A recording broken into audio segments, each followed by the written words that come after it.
இவர் உடைய இடம் பண்ணை வீடு ஃபாரஸ்ட் டிபார்ட்மெண்ட்டு இருக்கக்கூடிய விலங்குகள் பூரா அங்கே உள்ள இருக்கு. மான் மறை வரையாடெல்லாம் அதுக்கு ஒரு வழக்கு. இப்படி வழக்கும் தர்ஷனும் பிரிக்க முடியாது. ஒரு முரட்டு ஜந்து. பவித்ராவோட 10 ஆண்டு காலம் கள்ளக்காதலில் இருக்கார். இதில் எங்கே பிரச்சனை வருதுன்னா, பவித்ரா கவுடா ஹேமந்த் குமார் ஆன தர்ஷனுக்கே பிறந்த புள்ள அந்த மாதிரி அப்படி போடுது. அப்போ அது சஞ்சய் சிங்குக்கு பிறந்த புள்ள, இது ஏன் புருஷனுக்கு எனக்கு பிறந்த புள்ளைன்னு போட்டு போடுது. போட்ட பிறகு தான் பற்றிக்குது. பரட்டை பற்ற வச்சுட்டியே பரட்டை. நடிகை சொன்னால் அப்போ நடிகரை தட்ட மாட்டார். இதற்காக தர்ஷன் ரசிகர் மன்றத்துடைய மாநில தலைவர் அவர் தான் இதுக்கு திட்டம் போடுறார். எங்கள் மாநில தலைவர் ரசிகனை கொலை செய்வதற்கு பவித்ரா ஒரு ஆள் அனுப்புது. அவனை எப்படியாவது கடத்தி கொண்டு வந்து எங்கள் கண்ணுக்கு முன்னாடி அவனை சித்திரவதை பண்ணணும். இதுதான் அசைன்மெண்ட். யார்? இந்த சினிமா துறையை என்னைக்கு ஒழிக்கிறோமோ, இந்த ரசிகர்களை என்னைக்கு ஒழிக்கிறோமோ அன்னைக்கு தான் இந்த நாடே உருப்படும். அது எல்லா ரசிகனும் இப்படி தான் இருக்கான், எல்லா நடிகனும் இப்படி தான் இருக்கான். பார்க்கணும் தாங்க ரசிகனாக இருக்கான். கீர்த்தி சுரேஷ் எங்கேயா இருக்கா? திரிஷா அங்கே இருக்கா? விஜய் பண்ணை வீட்டில். சுஷீலீக்ஸ் என்ன சொல்லுது? சுசித்ரா என்ன சொல்லுது? எல்லாம் தண்ணி அடிச்சுட்டு ட்ரக்ஸ் அடிக்கிறாங்க. ட்ரக்ஸ் அடிச்சுட்டு இதுதாயா நாட்டில் பிரபலமாக யூடியூப் பூரா பிச்சுட்டு போகிறது இதுதான். ஏண்டா பவித்ராவை நீ நடத்தை கட்ட பண்ணு சொல்கிறியான்னு யார்? ரசிகர் மன்ற தலைவர் அடிக்கிறாரு. அதை ரசிக்கிறாரு தர்ஷன். தர்ஷனே ஒரு ஸ்டேஜில் அவர் பெரிய ஜிம்பாடி, அவரை அதாவது மின்சாரத்தை வைக்கிறாங்க. என்னுடைய மனைவி 6 மாதம் கர்ப்பிணி, விட்டு என்னை உயிரோடு தெரியாமல் செஞ்சுட்டேன். காலில் விழுக சொல்கிறான். காலில் பவித்ரா காலில் விழுக வைக்கிறாங்க. 11 பேர் எது வேணால் செய்யலாம்ல. அவள் ஏறக்குறைய ஒரு பகல் ஒரு இரவு முழுக்க 11 பேரும் ஆசை தீர அவனை. ரெட்ரோலுக்ஸ் நெஞ்சங்களுக்கு வணக்கம். நான் உங்கள் கார்த்திக். இன்றைய நேர்காணலில் நம்மோடு இணைந்திருப்பவர் மூத்த பத்திரிகையாளர் திரு தமிழா பாண்டியன் அவர்கள். வணக்கம் சார். வணக்கம் சார். சினிமாவில் சில விஷயங்கள் நம்ம பார்த்துருப்போம். வில்லன்கள் ரொம்ப கொடூரமாக மற்றவர்களை கொலை செய்கிறதெல்லாம் நம்ம பார்த்துருப்போம். ஆனால் ஒரு ஹீரோவே வில்லனாக மாதிரி ஒருத்தரை கொலை பண்ணியிருக்காரு அப்படின்னு அதுக்காக ஒரு கைதும் செய்யப்பட்டிருக்கார். கன்னட நடிகர் தர்ஷன் அவர்கள் கைது செய்யப்பட்டிருக்கார் கடந்த வாரத்தில். அதற்கு பிறகு வந்த செய்திகள் தான் ரொம்ப அதிர்ச்சிக்குள்ளான விஷயமா பார்க்கப்படுது. காரணம் அவர் கொலை செய்யப்பட்ட அந்த நபர் யாருன்னு பார்த்தீங்கன்னா, அவரும் அவருடைய ரசிகராக தான் இருந்திருக்காரு. அவரை தான் கொலை செஞ்சுருக்காங்க. ரொம்ப கொடூரமான முறையில் கொலை செஞ்சுருக்காங்க. மின்சாரம்லாம் வச்சு இது பண்ணியிருக்காங்க. அவர் மேலே சிகரெட்டெல்லாம் பிடிச்சி இது பண்ணி வச்சுருக்காங்க. அப்படின்னும் போது இந்த கொலை சினிமா வட்டாரத்தில் மிகப்பெரிய அதிர்வலைகளை ஏற்படுத்தியிருக்குன்னு சொல்லலாம். அது கன்னட சினிமாவாக இருக்கட்டும், தமிழ் சினிமாவாக இருக்கட்டும், ஒட்டுமொத்த சினிமா உலகையே பெரிய அளவில் அதிர்ச்சிக்குள்ளாக்கியிருக்கு. யார் இந்த தர்ஷன்? எதனால் இந்த கொலை நடந்தது அப்படின்ற விஷயத்தை நீங்கள் விரிவாக சொல்லணும் சார். ஹேமந்த் குமார் இதுதான் அவருடைய பெயர், தர்ஷனுடைய பெயர். மைசூரில் ஒரு சினிமா விநியோக டிஸ்ட்ரிபியூட்டர். ஆமாம், இதுதான் அவருடைய வாழ்க்கை.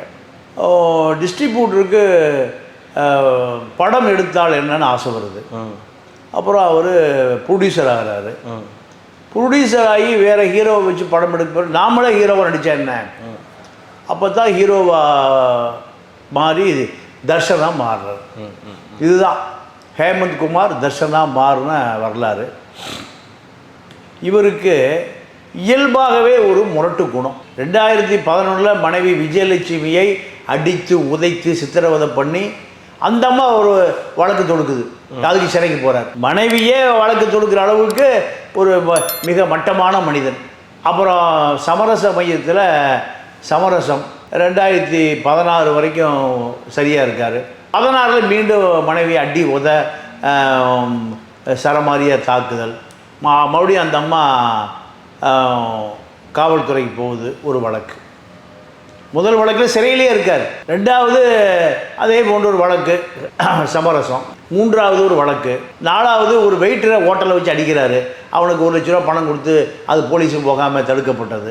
இவர் உடைய இடம் பண்ணை வீடு ஃபாரஸ்ட் டிபார்ட்மெண்ட்டு இருக்கக்கூடிய விலங்குகள் பூரா அங்கே உள்ளே இருக்குது. மான் மறை வரையாடெல்லாம் அதுக்கு ஒரு வழக்கு. இப்படி வழக்கும் தர்ஷனும் பிரிக்க முடியாது. ஒரு முரட்டு ஜந்து, மனிதனே அல்ல, ஜந்து தான். ஆமாம். அப்போது மனைவியை பிரிந்து 10 வருடமாக பவித்ரா கவுடா கூட குடும்பம் நடத்திட்டு வர்றாரு. நடிகை அந்த அம்மா தமிழ் படத்தில் 1, 3, 4, 6 ஏதோ நம்மள நடிச்சிருக்கு. அந்த அம்மா பவித்ராவோட 10 ஆண்டு காலம் கள்ளக்காதலில் இருக்கார். இதில் எங்கே பிரச்சனை வருதுன்னா, பவித்ரா கவுடா இன்ஸ்டாகிராமில் ஒரு செய்தியை போடுறாங்க. சஞ்சய் சிங்னு ஒரு கணவன் இருக்கான். யாருக்கு? பவித்ரா கவுடாவுக்கு. அந்த அம்மா 10 வருஷம் அவரை விட்டுட்டு இவரோட குடும்பம் நடத்துது. இவர் தர்ஷன் மனைவி விட்டுட்டு பவித்ரா கவுடாவோட குடும்பம் நடத்துகிறார். அதாவது எனக்கு தெரிஞ்சு ஒரு பிரபலமான அரசியல் தலைவர், இப்போ பிரபலமான இந்த நாடாளுமன்ற தேர்தலில் நின்ன ஒரு பிரபலமான நடிகை, பேர்லாம் நீங்கள் பல நடிகை அரசியல் நிற்கிறாங்க. அந்த அம்மாளுக்கு இவர் 3வது கணவன். அந்த அம்மாவுக்கு இவருக்கு அது 2வது மனைவி.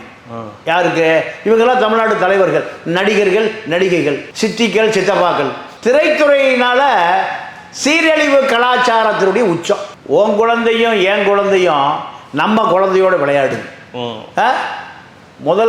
உன் குழந்தை உன் முதல் புருஷனுக்கு பிறந்த குழந்தை, என் குழந்தை என் பொண்டாடிக்கு பிறந்த குழந்தை, இப்போ நம்ம 2 பேருக்கு பிறந்த குழந்தை.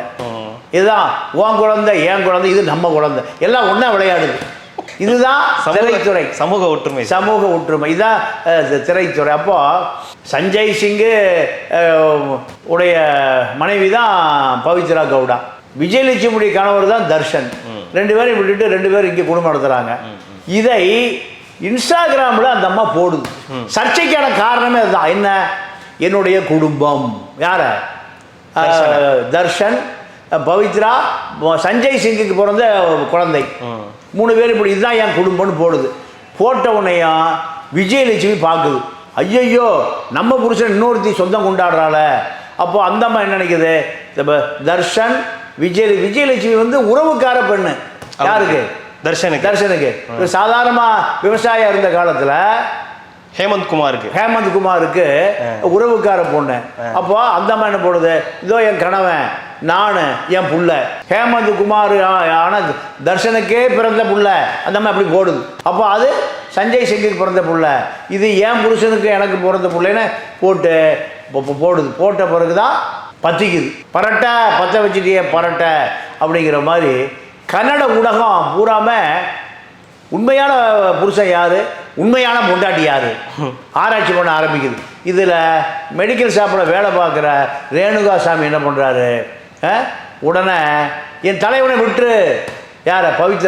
பவித்ராவோட இன்ஸ்டாகிராம் ஐடியை எடுத்து அதில் இவ நடத்தை கெட்டவள், சஞ்சய் சிங்கோடு குடும்பம் நடத்தியவள், பல்வேறு ஆண்களோடு தொடர்புள்ளவர், சட்டவிரோதத்தோடு ஆச்சா போச்சான்னு ரேணுகா சாமி இதே சோழியாக இருக்கார். அப்போ தொடர்ந்து அதை பண்ணிக்கிட்டு இருந்திருக்காரு. ஆமாம், ஒரு நாள் இல்லை, தொடர் கதை. இதில் என்னன்னா, நீங்கள் இவங்க 2 பேரும் சஞ்சய் சிங் மனைவி பவித்ரா, விஜயலட்சுமியுடைய கணவர் தர்ஷன், இப்படி இதுக்கு நடுவில் இவரை இப்போ ரேணுகா சாமியை பொறுத்தவரை ரேணுகா சாமி தர்ஷனுடைய தீவிர ரசிகன். தலைவரை காப்பாற்றுறதுக்கு பவித்ரா கவுடாவுக்கு பல மின்னஞ்சல் அனுப்புகிறார். நீ என்னுடைய தலைவனை விட்டுரு, தலைவர் வந்து என்னுடைய அவரோட குடும்பத்தோட வாழப்படு, அவர் வாழ்க்கையை கெடுக்காத, விஜயலட்சுமி குடும்பத்தை கெடுக்காத, அந்த குழந்தைய அப்பா வந்து தர்ஷன் தான், உன் குழந்தைக்கு அப்பா சஞ்சய் சிங்கு. இதே சோழியா மருந்து விற்க போன மெடிக்கல் விற்க வேலை செய்கிறத தவிர்த்துட்டு இதே சோழியாக இருக்கார். இவருடைய மனைவிக்கு 5 மாத கர்ப்பிணி. ரேணுகா சாமியினுடைய மனைவி 5 மாத கர்ப்பிணி. இதுக்கு நடுவில் இவர் எப்படியாவது தீர்த்து கட்டணும்னு பவித்ரா வந்து தர்ஷனுக்கு கடுமையான அழுத்தம். நடிகை சொன்னால் அப்போ நடிகரை தட்ட மாட்டார். இதற்காக தர்ஷன் ரசிகர் மன்றத்துடைய மாநில தலைவர் அவர் தான் இதுக்கு திட்டம் போடுறார். எங்கள் மாநில தலைவர் ரசிகனை கொலை செய்வதற்கு பவித்ரா ஒரு ஆள் அனுப்புது. அவனை எப்படியாவது கடத்தி கொண்டு வந்து எங்கள் கண்ணுக்கு முன்னாடி அவனை சித்திரவதை பண்ணணும். இதுதான் அசைன்மெண்ட். யார்? பவித்ராவுடைய அசைன்மெண்ட்டு. இதை தர்ஷன் ஏற்றுக்கொள்கிறார். தர்ஷன் ஏற்றுக்கிறாரு. அப்படி ஏற்றுக்கொள்ள என்ன மனநிலை சார்? அது எனக்கு கவர்ச்சி தான், செக்ஸு கவர்ச்சி, இதை தாண்டி ஒன்றுமே இல்லை. சினிமா என்பது ரசிகன் ஒரு பாட்டுக்கு 1 கோடி ரூபா கொடுத்து குத்தாட்டம் ஆடுற நடிகர்களாக இருக்காங்க இல்லையா? படம் பார்ப்பதை விட குத்தாட்டத்தான் பார்க்குறான். ஒரு டான்ஸுக்கு 1 கோடி ரூபா 2 கோடி ரூபா வாங்க நடிகர்களாக இருக்காங்கல்ல. அப்போது சதை கவர்ச்சி, அதாவது காம உணர்வுகளை தூண்டுவதுதான் சினிமா, வேற ஒன்றுமே இல்லை. அவருக்கு தோணி இருக்காதா இது மாதிரி ஒரு பண்ணால் நம்ம மாட்டிப்போம் அப்படின்ற ஒரு அது நீங்கள் ஒரு விஷயம் எப்படின்னா, நீங்கள் அருமையான கேள்வி கேட்டீங்க. இப்படியெல்லாம் சிந்திச்சு அந்த நாட்டில் கொலை குற்றமே நடக்காது. நீங்கள் கள்ளக்காதலுக்கு பெத்த குழந்தைய கொண்டு ஜெயில் இருக்கா பார்த்தீங்களா? இந்த குழந்தைய கொண்டா சிறை தண்டனை அதெல்லாம் தெரியாது. எல்லாருக்குமே ஒரு தவறை செய்கிற பொழுது அதுக்கு என்ன பின்விளைவு இருக்குன்னு யோசிக்கிறதே இல்லை. யோசிக்காதவன் தான் எனக்கு தெரிஞ்சு உலகம் பூரா ஜெயிலில் பல கோடி பேர் இருக்கான். பல கோடி. சட்டத்திலிருந்து தப்பவே முடியாதுன்னு நினைக்கிறவன் பாதி, தப்பிடலான்னு நினைக்கிறவன் பாதி. தப்பிடலாம் இல்லை இப்போ இவர் பண்ணிட்டு நம்ம ஒரு பிரபலம் அதை வச்சு நம்ம அந்த நம்பிக்கை தான். நீங்கள் உலகத்தில் எங்கேயுமே அப்படி தப்ப முடியாது. ஆனால் இந்தியாவில் தப்பிடலாம் அப்படின்னு முடிவு பண்ணுறாங்க. அப்போது உடனடியாக என்ன பண்ணுறாங்கன்னு கேட்டிங்கன்னா, ஒரு ஃபேக் ஐடியை தயார் பண்ணி ரேணுகா சாமிக்கு தொடர்பு கொள்கிறாங்க. ஒரு பெண் ஃபேக் ஐடியா, நீங்கள் ரொம்ப அழகாக இருக்கீங்க ஏன்னா ரேணுகா சாமி ஐடியில் திருமண கோலத்தில் இருக்கிற அந்த படம் வச்சுருக்காரு. பட்டு வேட்டி, பட்டு சட்டை, பட்டு அங்கவஸ்திரம், பட்டு தலப்பா, இந்த படத்தை வச்சுருக்காரு. அப்போது ஒரு ஃபேக் ஐடியை க்ரியேட் பண்ணி நீங்கள் அழகாக இருக்கீங்க ஒரு பொம்பளை பேரில். இவர் என்ன பண்ணுறாரு, பொண்டாட்டி 5 மாதம் கர்ப்பிணி, இவர் அந்த ஃபேக் ஐடியில் விழுந்துடுறாரு. உங்களோட நான் உல்லாசமாக இருக்கணும், மைசூர் வாங்க அப்படின்னு அனுப்பிச்ச உடனேயும் மெடிக்கல் மருந்து விற்கிறதெல்லாம் விட்டுட்டு 5 மாதம் பொண்டாட்டியை மறந்துட்டு இவர் எங்கே போகிறாரு? புதுசாக ரசிகன் பூரா அப்படி தான் இருப்பான். இந்த சினிமா துறையை என்னைக்கு ஒழிக்கிறோமோ, இந்த ரசிகர்களை என்னைக்கு ஒழிக்கிறோமோ அன்னைக்கு தான் இந்த நாடே உருப்படும். அது எல்லா ரசிகனும் இப்படி தான் இருக்கான், எல்லா நடிகனும் இப்படி தான் இருக்கான். பார்க்கணும் தாங்க ரசிகனாக இருக்கான் அவன். அதாவது ஒரு நடிகனுடைய அதாவது அந்த காமம், காதல், இந்த 2 விஷயங்களையும் ரசிப்பதை தான் விரும்புகிறான். அவனை பற்றி, அவனுடைய அந்த புறத்து காதலியை பற்றி, அது அவனோட நடித்த நடிகையை பற்றி கிசு ஏதாவது வருதா? 2 பேரும், அந்த நடிகைக்கு கணவன் இருப்பான், இந்த நடிகருக்கு மனைவி இருக்கும். முதலமைச்சராக வர நடிகர் கதையை தான் சொல்கிறேன். பார்த்தா ஈசிஆர் பங்களாவில் நீங்கள் சுசி லீக்ஸில் என்ன சொல்லுது, விஜய் வீட்டு பண்ணை வீட்டில் ஸ்விம்மிங் பூலில் திரிஷாவும் கீர்த்தி சுரேஷ் இருக்குன்னு சொல்லுது. இதை ரசிகன் தெரிஞ்சுக்கணும்னு நினைக்கிறான். இதுதான் முக்கிய பிரச்சனை. யார் முதலமைச்சர் அப்புறம் பார்த்துக்கலாம், விக்ரமாதித்யன் அப்புறம் பார்த்துக்கலாம், மோடி அப்புறம் பார்த்துக்கலாம், எல்லாத்தையும் அப்புறம் பார்த்துக்கலாம். கீர்த்தி சுரேஷ் எங்கேயா இருக்கா? திரிஷா அங்கே இருக்கா? விஜய் பண்ணை வீட்டில். சுசி லீக்ஸ் என்ன சொல்லுது? சுசித்ரா என்ன சொல்லுது? எல்லாம் தண்ணி அடிச்சுட்டு ட்ரக்ஸ் அடிக்கிறாங்க, ட்ரக்ஸ் அடிச்சுட்டு. இதுதாயா நாட்டில் பிரபலமாக யூடியூப் பூரா பிச்சுட்டு போகிறது. இதுதான் நாட்டில் பயில்வானுக்கு தான் டிமாண்டு. அரசியல் பேச அவனை பார்க்க மாட்டேங்கிறான். அரசியல் நடத்துகிற யூடியூப்பெல்லாம் இப்போ கொஞ்சம் கொஞ்சமாக விலகி எதை சினிமாவை போடியா இப்படி நாசமாக போச்சு. நம்மளாம் சர்வைவல் ஆகிறது ரொம்ப கஷ்டமாக இருக்குது. சினிமாவை பார்த்தா தான் சினிமா நடிகரை பற்றி இனிமேல் ஆராய்ச்சி பண்ண முடியாது. ஏன்டா மோடியை பற்றி, எடப்பாடியை பற்றி, சாக்ரட்டிஸை பற்றி, லெனினை பற்றி, ஸ்டாலினை பற்றி, பெரியாரை பற்றி, அம்பேத்கர், இதெல்லாம் படித்து கிடிச்சு நீ நடிகை தெரிஞ்சுக்கியா சர்வைவல் ஆகலாம். இப்படி நம்ம நிலைமையெல்லாம் பரிதாபத்துக்குரிய நிலைமை. அப்போ என்ன நடந்ததுன்னா, ரேணுகா சாமி மைசூர் போகிறார். யாரை? கள்ளக்காதலி சந்திக்க. கள்ளக்காதலிங்கிற ஃபேக் ஐடி யாருது? ஹேமந்த் குமார் என்ற தர்ஷன், பவித்ராவுடைய நண்பர், மாநில ரசிகர் மன்ற தலைவர், இத்தனை பேர் சேர்ந்து கிரியேட் பண்ணி மைசூர் போய் சொன்ன இடத்துல நிற்கிறார் தன்னுடைய அந்தப்புற காதலியை பார்த்து. கரெக்டாக இந்த கும்பல் வந்து தூக்கிடுது. எல்லாம் பவுன்சர், எல்லாம் ரவுடிகள், 11 பேர் இதுக்கு மூளையாக செயல்படுறாங்க. களத்தில் 11 பேர் இருக்காங்க. பவித்ரா 12, தர்ஷன் 13 அக்யூஸ்ட் இப்போ போலீஸ் கைது பண்ணியிருக்கு. தூக்கியாச்சு. தூக்கி கூட்டிகிட்டு போய் 13 பேர் அவனை டார்ச்சர் பண்ணுறாங்க. ஏண்டா பவித்ராவை நீ வந்து நடத்தை கட்ட பண்ணு சொல்கிறியான்னு யார்? ரசிகர் மன்ற தலைவர் அடிக்கிறாரு. அதை ரசிக்கிறாரு தர்ஷன். தர்ஷனே ஒரு ஸ்டேஜில் அவர் பெரிய ஜிம்பாடி, அவரே அதாவது மின்சாரத்தை வைக்கிறாங்க. இது வந்து வீரப்பனை பிடிப்பதற்காக மைசூரில் வனத்துறை செஞ்ச கொடுமை. அதுக்கு பேர் ஒர்க் ஷாப். பெண்களுடைய மார்பு காம்பில் மின்சாரத்தை வைப்பது, ஆணுடைய ஆண்குறியில் மின்சார வயரை போட்டு சுவிட்சை போடுறது. அவன் சித்திரவதை செய்து அவன் கெஞ்சறான். சாட்சி சொல்கிறான், போலீஸ் கேஸில் 6 நாள் கொடுத்துருக்கு. அதில் என்ன சொல்கிறான்? கெஞ்சறான், கதறான், நான் இதுமாதிரி இப்போ பண்ணவே மாட்டேன், என்னை மன்னிச்சிரு, நான் உன் படத்தை உன்னுடைய ரசிகன், உன்னை விடாமல் பார்ப்பேன், உன் ஃபோட்டோவை என் வீட்டில் வச்சுருக்கேன், நான் பிறக்க போகிற பையனுக்கோ பிள்ளைக்கோ உன் பேரத்தான் வைக்க போகிறேங்கிறான். யார்? ரசிகன். யார்? தர்ஷன்கிட்ட ரேணுகாசாமி சொல்கிறான். அதெல்லாம் இல்லை, பவித்ராவுடைய சதை கவர்ச்சி அதில் முங்கி கிடக்கிறான் தர்ஷன். அப்போ காமம், மோகமுள், காமம் கண்ணை மறைக்குது. பவித்ரா மீது உள்ள காமம் இப்போ கண்ணை மறைச்சு நீங்கள் அவனை அடித்து கொல்லப்படுகிறான். 3 மணிக்கு போஸ்ட்மார்ட்டம் ரிப்போர்ட்டில் 3 மணிக்கு உசுறு போயிடுச்சு. 11 பேரும் சந்தோஷமாக போதையில் கலையிறாங்க, பவித்ரா உட்பட. அப்போது இரவு முழுக்க அளவுக்கு அதிகமாக மதுவை குடிச்சு தன்னுடைய எதிரி, ஏதோ பாகிஸ்தான் நாட்டு எதிரியை போல, பங்களாதேஷ் எதிரியை போல, ராஜபக்சே கிடைச்ச மாதிரி அவனுக்கு இது போலலாம் கிடைச்சா குடிச்சு அடிப்பான். அதே போல் அப்பாவி ரேணுகாசாமியை அவன் கத்துறான், கதறான், என்னுடைய மனைவி 6 மாத கர்ப்பிணி, விட்டு என்னை உயிரோடு தெரியாமல் செஞ்சுட்டேன், காலில் விழுக சொல்கிறான். பவித்ரா காலில் விழுக வைக்கிறாங்க. 11 பேர் எது வேணால் செய்யலாம்ல.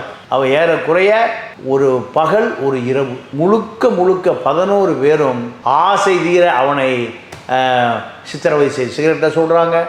நீங்கள் மின்சார வயலில் ஆணுறுப்பில் கொடுக்குறாங்கன்னா எவ்வளவு வெறி இருக்கணும் பவித்ராவுக்கும் தர்ஷனுக்கும்.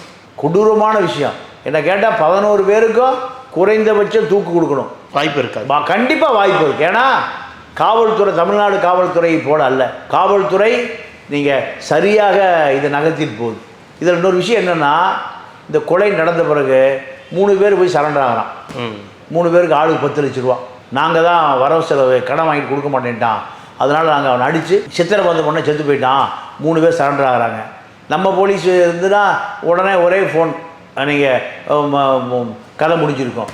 அங்கே கர்நாடகாவில் அவ்வளோ நீங்கள் தமிழ்நாடு கர்நாடகா, தமிழ்நாடு கேரளாவுக்கும் நிறைய வித்தியாசம் இருக்குது. அங்கே என்ன காவல்துறைகளை முழுசாக அரசியல் போகலை. கேரளாவிலையும் கர்நாடகா ஆந்திராவிலாம் இங்கே அரசியல் தான் காவல்துறை. ஒரு வட்ட செயலாளரை மீறி இன்ஸ்பெக்டரே செயல்பட முடியாது தமிழ்நாட்டில், திமுக அதிமுக ஆட்சியில்.